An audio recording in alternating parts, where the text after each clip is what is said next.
जी students, तो I hope students all of you will be fine. तो as you know के last time we were doing बेटा question, we have done question number, ठीक है, 3 के 1 2 4 parts और 6 exercise 6.2 है सेकेंड ईयर मैथ्स बेटा। हाँ, तो इसमें स्टूडेंट्स नंबर बोला है उसने, evaluate the following by using the substitution method. तो इन सब क्वेश्चन में ऑलमोस्ट ऐसा ही बोला है इस एक्सरसाइज के लिए।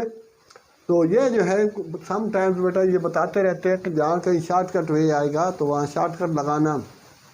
तो सिंपल पीछे पढ़ चुके 6.1 में कि अगर इंटीग्रेट करना हो किसी फंक्शन को और उसका नीचे वाले फंक्शन का ऊपर डिफरेंशियल दिया हुआ हो, ठीक है, तो उस सूरत हाल के लिए नीचे वाले को हम लॉग में लिख देंगे तो उसका इंटीग्रेट जो है वो पूरा हो जाएगा, इंटीग्रल हो जाएगा। एक तो वो इसका वे है, ठीक है, शॉर्टकट। लेकिन इसको अगर सब्स्टिट्यूट से करें, जैसा कि अब के बेटा इंटीग्रल साइन एक्स प्लस काज एक्स अपान sine x minus cos x है, तो इसको इंटीग्रेट डिफरेंशिएट करूँगा तो ये हो जाएगा बेटा साइन एक्स का काज एक्स, वो ये रहा, और काज का माइनस साइन, तो माइनस माइनस गेट प्लस, और वो साइन शुरू में लिखा हुआ है। तो नीचे वाले का ऊपर पूरा पूरा डेरिवेटिव दिया हुआ है, तो इसको इंटीग्रेट करने के लिए सिंपल इतना लिख देंगे बेटा स्टूडेंट्स के एल एन, हाँ बेटा, sine x minus cos X plus C. तो इसका बेटा ये इंटीग्रल जो है वो पूरा हो गया। साथ ही रीजन देना because integral of F X upon, ठीक है ना, एफ एक्स और यहाँ F dash X D X हो, तो इसको हम लिखते हैं बेटा L N F X plus C. तो ये इसका इंटीग्रल कंप्लीट हो जाएगा। तो एक तो है शॉर्टकट इसका वे ये, रीजन साथ देना होगा अगर क्वेश्चन हो, ठीक है, और अगर ये एमसीक्यूज में इस कैटेगरी का आ जाए, ठीक है, तो हो सकता है, ठीक है, यूनिवर्सिटीज़ वगैरह के अंदर शॉर्टकट में एमसीक्यूज में ये चीज़ें दे देते हैं। तो एक तो ये कहानी, एक तो इसकी ये सूरत हाल है, इसको इंटीग्रेट मैंने कर दिया इस तरह से, ये फर्स्ट वे था। अच्छा, अब इसका सेकंड वे, सेकंड वे में जैसे उसने बोला कि बाय द सब्स्टिट्यूशन मेथड, तो ये हो गया बेटा उसका सेकंड वे।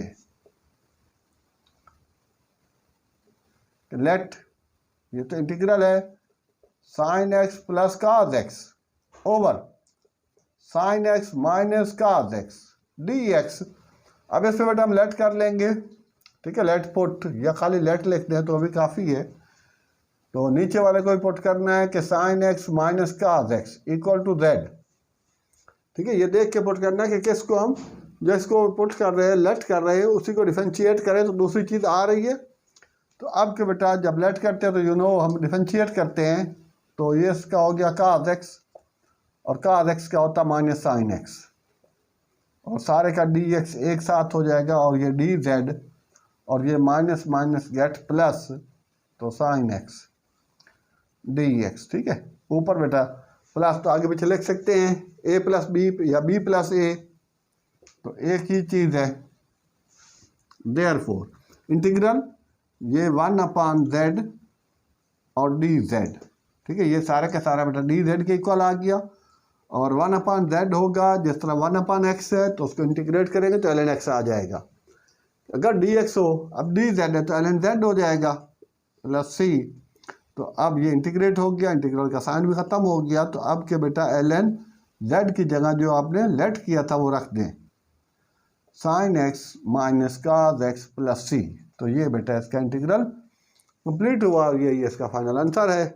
तो आप लेट से करेंगे तो ये तरीक़ाकार होगा, ये उसका सेकंड वे है जो उसने बोला है कि बाय द सब्स्टिट्यूशन मेथड। तो ये बेटा सब्स्टिट्यूशन मेथड से हो गया, और पहले वाला जो था वो मैंने शॉर्टकट किया, और साथ उसका रेफरेंस भी दिया कि इंटीग्रल अगर है तो नीचे वाले फंक्शन के ऊपर डेरिवेटिव है तो नीचे वाले को लॉग में लिख देते हैं। तो ये था इसका फर्स्ट, और इसके मैंने दोनों वे आपको किए करके दिखाए, ठीक है, क्वेश्चन नंबर 3 के। तो स्टूडेंट्स अब इसका बेटा 6th पार्ट है। हाँ, तो लास्ट टाइम जो हिट्स दे चुका था कि ये बेटा e की पावर 2x, ठीक है ना, इसको हमने लेट करना इक्वल टू जेड। तो इसको तो करेंगे तो बेटा e की पावर x का डेरिवेटिव e की पावर x ही होता है, तो जब लेट करते हैं तो डिफरेंशिएट करते हैं, और 2x का फर्दर डेरिवेटिव हो जाएगा 2 और dx। तो अब e की power 2x dx equal to D Z upon 2, ये 2 उसके नीचे रख दिया मैंने। तो अब ये e की पावर 2x और ये dx, ये डी जेड अपान 2 हो गया। देयरफॉर इंटीग्रल, हाँ बेटा, सेक स्क्वायर z और डी जेड अपान 2, तो ये बेटा 1/2 बाहर कर देंगे। ठीक है, integral sec square z d z. तो सेक स्क्वायर x का इंटीग्रल जो होगा वो बेटा tan x होता है। क्यों? क्योंकि tan x का डिफरेंशियल जो वो सेक स्क्वायर x है। तो अब सेक स्क्वायर x का इंटीग्रल आएगा तो वापस पहले वाली चीज़ आ जाएगी।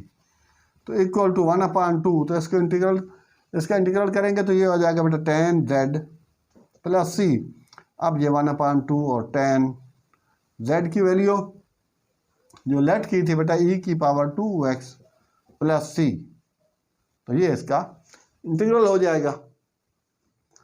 हाँ बेटा, तो इसका आंसर चेक कर लेना, नंबर 6 वाला है। ठीक है, ओके बेटा, इट इज़ ओके। हाँ, तो अब के हम बेटा आप 7th पार्ट पे चलते हैं।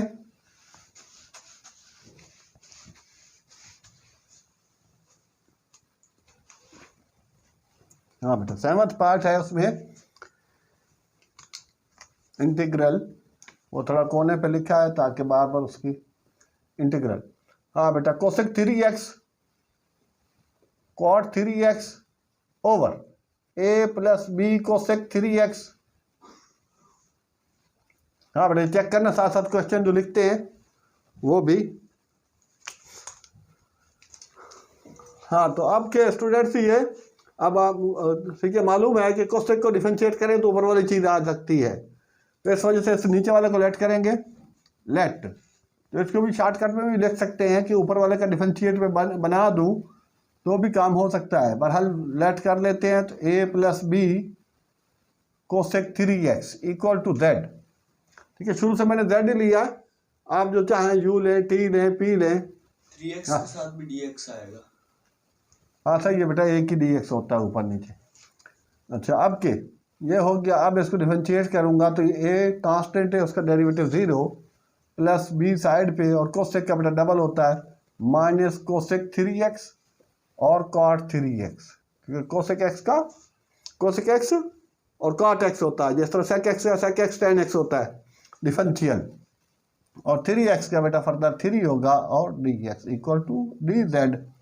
ये 3 और माइनस b शुरू में कर देता हूँ, तो cosec 3x cot 3x dx equal to dz। ये वाली चीज़ जो है ये उठा के इसके नीचे रख देते हैं, यहाँ लगा देते हैं बेटा नीचे, तो ये यहाँ से ख़त्म हो जाएगी। तो देयरफॉर अब इसको हम लिख देंगे बेटा, देयरफॉर इंटीग्रल अब 1 ये हो गया z, और ये स्टूडेंट डी जेड अपान -3b। ठीक है, तो 1 -3b, तो 3 ऊपर ही माइनस कर दें, integral 1/z D Z. 1/z का एज यूजल बेटा ln z प्लस c हो जाएगा, तो -1/3b और ln तो अपनी जगह पे आ जाएगा। ठीक है, जब इंटीग्रेट हो जाए तो इंटीग्रल का साइन ख़त्म हो जाता है, वो स्ट्रेट ब्रैकेट लगाएं या राउंड ब्रैकेट लगाएं। ln z की जगह बेटा हमने लिखा a plus b cosec 3x और प्लस c, तो यहाँ तक होगा। हाँ बेटा, इसका चेक कर लेना, आंसर नंबर 7 वाला है। ठीक है, एक्सरसाइज 6.2 क्वेश्चन नंबर 7। अभी जो पहले ही चेक किया उसी तर्ज का ही है, उसी के साथ ही होगा। हाँ, तो स्टूडेंट ये चीज़ थी 1/3b a plus b cosec। हाँ सही, ओके ओके जी स्टूडेंट। तो ये था बेटा 7th पार्ट और थर्ड क्वेश्चन नंबर 3 का। अब क्वेश्चन नंबर 3 के 8th पार्ट की तरफ हम बढ़ रहे हैं।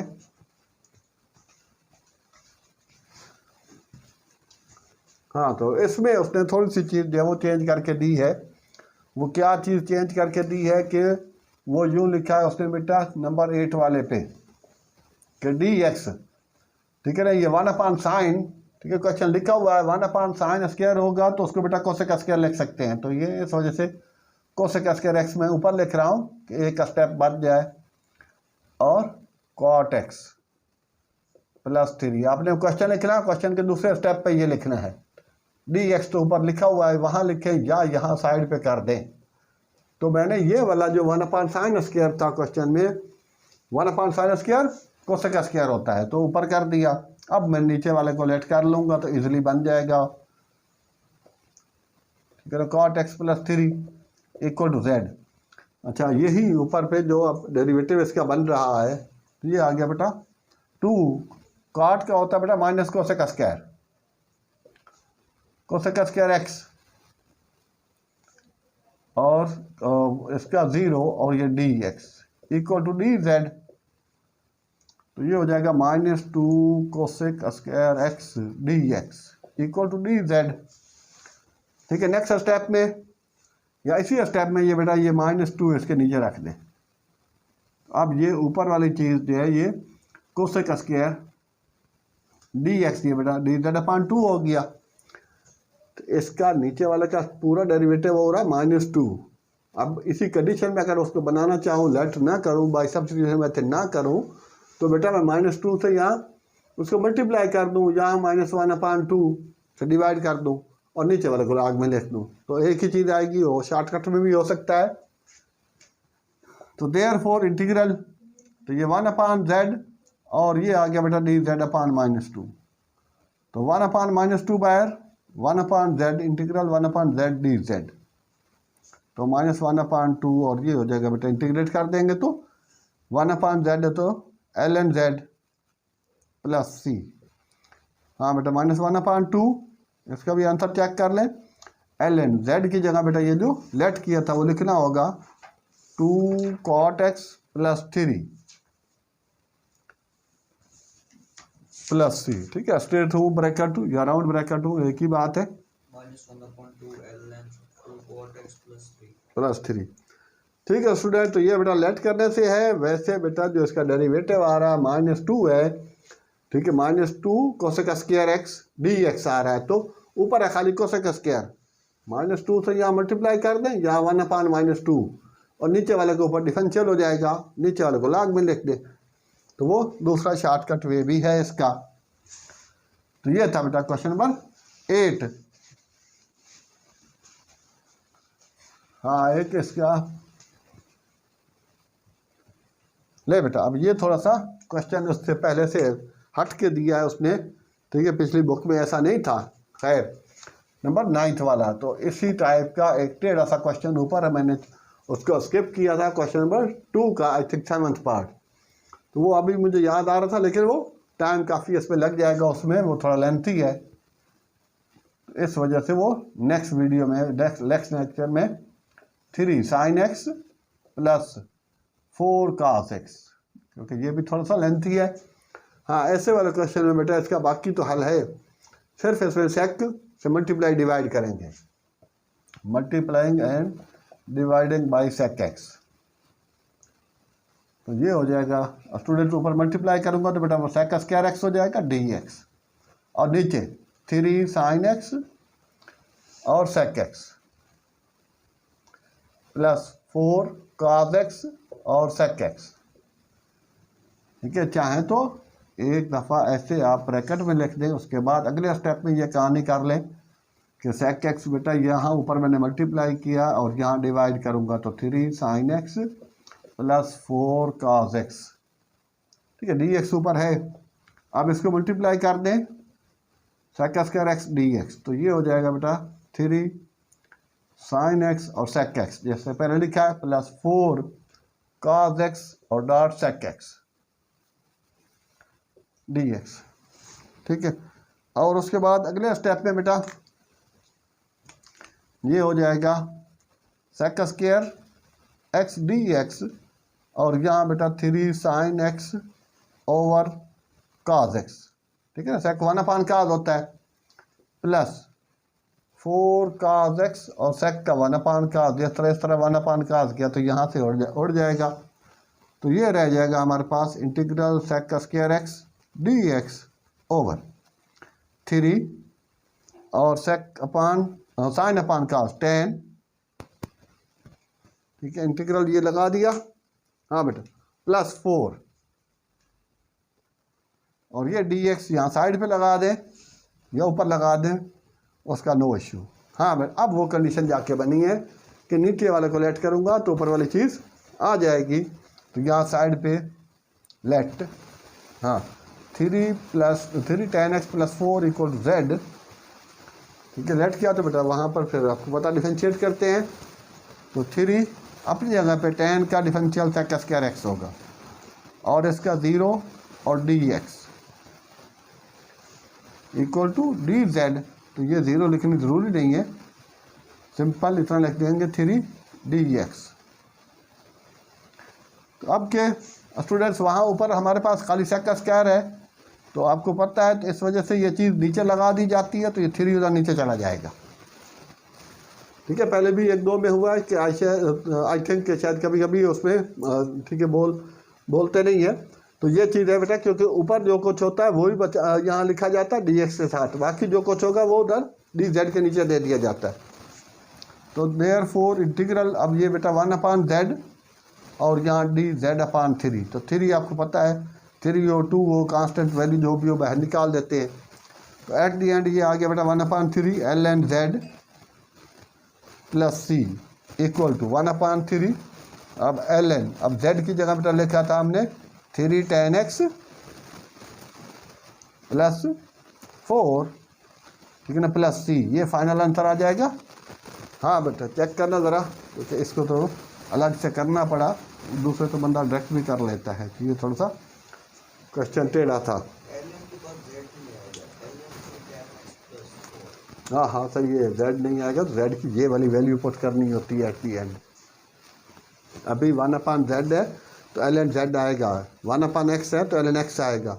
एट दी एंड फिर वो जो लेट की होती है वो वैल्यू रखनी होती है। तो ये था स्टूडेंट्स क्वेश्चन नंबर 3 का 9th पार्ट। तो मोस्ट इम्पॉर्टेंट है, नया क्वेश्चन है, ठीक है, ज़रा हार्ड है, तो इसकी 1-2 दफ़ा प्रैक्टिस करनी होगी तो तब ये जाके चीज़ बनेगी।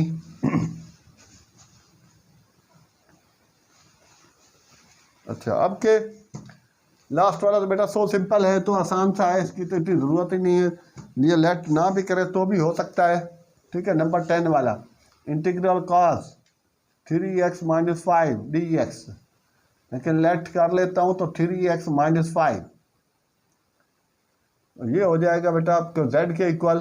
तो लेट करते हैं तो डिफरेंशिएट करते हैं, तो 3 और x का dx, ठीक है ना, इसका 3 हो गया और इसका 1 लगा लें और इसका 0, dx = dz। तो सिंपली इसको 3 dx भी लिख सकते हैं, ये तो समझाने के लिए कर रहा हूँ कि वो कैसे आ रहा है। तो ये रहा स्टूडेंट्स, लेकिन अब dx हमें चाहिए, तो बेटा इस वजह से dx के साथ जो कुछ है वो इधर नीचे दे दिया जाता है। तो देयरफॉर अब क्या बेटा हो गया, ये cos z और dz/3, तो 3 1/3 शुरू में, तो cos z का इंटीग्रल बेटा sin z होगा, ठीक है ना, माइनस नहीं होगा इसमें, जबकि साइन का माइनस का होगा इंटीग्रल। अब cos z का इंटीग्रल sin z + c, और z की वैल्यू रख देंगे, साइन और z की जगह बेटा ये हो गया 3x - 5 dx, + c। नहीं स्टूडेंट, तो इस तरह से बेटा ये हमारा 10th का क्वेश्चन नंबर 3 का लास्ट पार्ट भी कंप्लीट हुआ। तो विद ऑल स्टेप वाइज चला हूँ, तो सिंपल इसको लेट करके बेटा ठीक है डिफरेंशिएट किया है, डिफरेंशिएट किया, फिर उसको वो सब्स्टिट्यूशन करके उसको इंटीग्रेट कर दिया। तो सिंपल इसका इतना भी हो सकता है कि ये हो गया बेटा इंटीग्रल जो cos का है वो होता है साइन, और साइन ये x यहाँ पूरा आ जाएगा, और फर्दर एंगल अगर x है तो फिर तो सिंपल हो गया x, और अगर एंगल हट के x है तो फिर उसका डेरिवेटिव डिवाइड में आ जाएगा। तो 3x - 5 का डेरिवेटिव 3 आ रहा है, तो /3 लिख देंगे जैसा कि ये लिखा हुआ है, इसके होल /3 लिखें या इतना लिख दें तो अभी काफ़ी होगा, तो ये इसका फाइनल आंसर आ जाएगा। तो स्टूडेंट्स आई होप कि you have gain a lot of, तो प्लीज़ तो चैनल को लाइक सब्सक्राइब ज़रूर करें। तो इंशाल्लाह, और उसके अलावा भी बेटा फर्स्ट मैथ का सोल्यूशन है, फर्स्ट फिजिक्स का सोल्यूशन भी है, और ओ लेवल की मैथ का सोल्यूशन भी है, जहाँ तक हो सके शेयर करें। थैंक्स, अल्लाह हाफिज़।